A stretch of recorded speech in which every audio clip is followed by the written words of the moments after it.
వారెవ్వా officer అంటే గిట్లుండాలి. నష్టం జరిగినాక action తీసుకున్నాడు కాదుల్లా, నష్టం జరగకుండా ఆపుడు గొప్ప. అగో గట్నే చేసిండు గీ సారు. బాజాప్తుగా పోయి ప్రియమైన ప్రజలారా మీరు ఎవ్వరు నష్టపోవద్దు అని సినిమాల హీరో లెక్కనే సీన్లకు ఎంటర్ అయింది అన్నట్టు. గా ముచ్చటేందో పురా అరుచుకోవాలి కదా, అరుచుకుందాం పాండ్రి.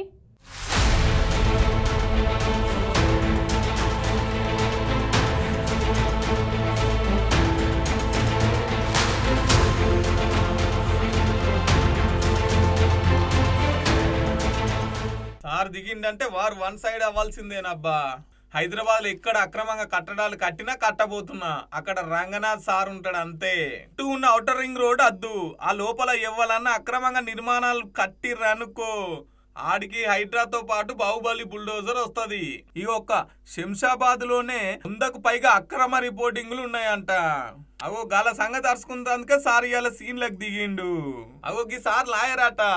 గీ సారుకు ఈ సారుకు కొద్దిగంత ఘర్షణ కూడా అయ్యింది, అయినా కూడా తగ్గుతలేడు సారు.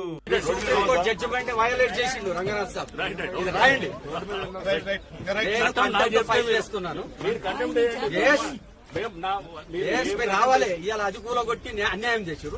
ఇలా మీరు ఎట్లా ఎంటర్ అవుతారండి? టైటిల్ డిస్ప్యూట్ అక్కడ పెండింగ్ ఉంది. You need not come, should not come. I have this is a village.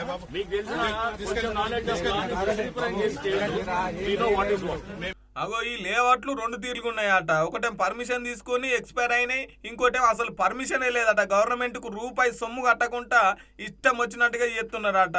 GO 99 ప్రకారం అగో గసొట్టి పని వాడుతున్నాడట సారు. శంషాబాద్ మున్సిపాలిటీలో ఒక స్పెషల్ డ్రైవ్ లో భాగంగా ఈ టోటల్గా అనాథరైజ్ ఉన్నటువంటి ఏదైతే యూనిపోల్స్ లేకపోతే అడ్వర్టైజ్మెంట్ హోర్డింగ్స్ ఏమి ఉన్నాయో వాటిని గీయటం మొదలెట్టాము. సో ఇది అంటే దీంట్లో 2 రకాలుగా ఉన్నాయి. కొన్ని ఏదైతే పర్మిషన్ ఎక్స్పైర్ అయ్యి అంటే ల్యాబ్స్ అయ్యి తర్వాత గవర్నమెంట్ పాలసీ దీనికోసం ఎదురు చూసేటువంటి ఒక కేటగిరీ ఉండగా, రెండో కేటగిరీ అసలు టోటల్గా అనాథరైజ్ అంటే అసలు టోటల్గా వాళ్ళు ప్రభుత్వానికి రూపాయి కట్టకుండా వాళ్ళు మటుకు ఏదో దాన్ని లీజ్కి ఇచ్చో లేకపోతే పబ్లిక్ నుంచి ఎవరైతే వాళ్ళు కస్టమర్స్ ఉంటారో వాళ్ళ నుంచి వాళ్ళు మనీ కలెక్ట్ చేస్తూ గవర్నమెంట్కి అబ్సల్యూట్గా అసలు ఎటువంటి మనీ కట్టకుండా ఉండేటువంటి ఫస్ట్ ఐడెంటిఫై చేసి వాటర్ని తీస్తున్నాము. ఇది అన్ని మున్సిపాలిటీస్లోనూ టోటల్గా ఈ హైదరాబాద్ ఔటర్ రింగ్ రోడ్ దాకా ఉంటుంది. సో ఇవన్నిట్లో కూడా ఇది చేయడం చేస్తాము. యూనిపోల్స్ అండ్ అట్లానే మన ఇది హోర్డింగ్స్ ఇట్లాంటివన్నీ కూడా.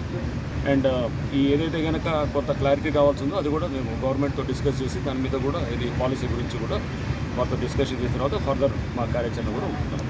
ఇప్పుడు 39 అని అంటున్నారు, అది కూడా ఒకసారి మేము మా వైపు నుంచి కూడా ఒకసారి వెరిఫై చేస్తాము. 39 అని చెప్పడం జరిగింది. ఆ 39 తీస్తాము. ఇది కాకుండా ఇంకేమన్నా హోర్డింగ్స్ కానీ ఇట్లా ఏమన్నా యూనిపోల్స్ ఈ ఏదైతే అసలు అబ్సల్యూట్గా ఏ పర్మిషన్ లేకుండా అంటే జనరల్గా ఎట్లా ఉంటుందంటే ఒక పర్మిషన్ తీసుకుంటారు 4 పెడతారు అనుకుంటారు వితౌట్ ఇది అనేది. ఆ కేటగిరీలో వచ్చే వాటి గురించి మేము అవి చెక్ చేస్తాం ఫస్ట్.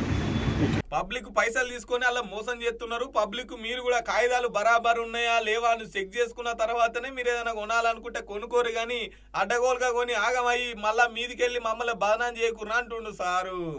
భూమి రేటుకు రెక్కలు వచ్చిన కాంచి దందా జోరైపోయింది పోండ్రి. చెరువులు లేవు, కుంటలు లేవు, బళ్ళు లేవు, గుళ్ళు లేవు, అంతా ఆక్రమించుడు. పంట పొలాలైనా సరే సాగు చేసుడు, ప్లాట్లు కొట్టుడు, గిదే దందా. మరి హైదరాబాద్ వానొస్తే ఆ నీళ్ళు ఎట్లా పోవాలి? అవతల నీళ్ళు యువతలకి ఎట్లా పోవాలి?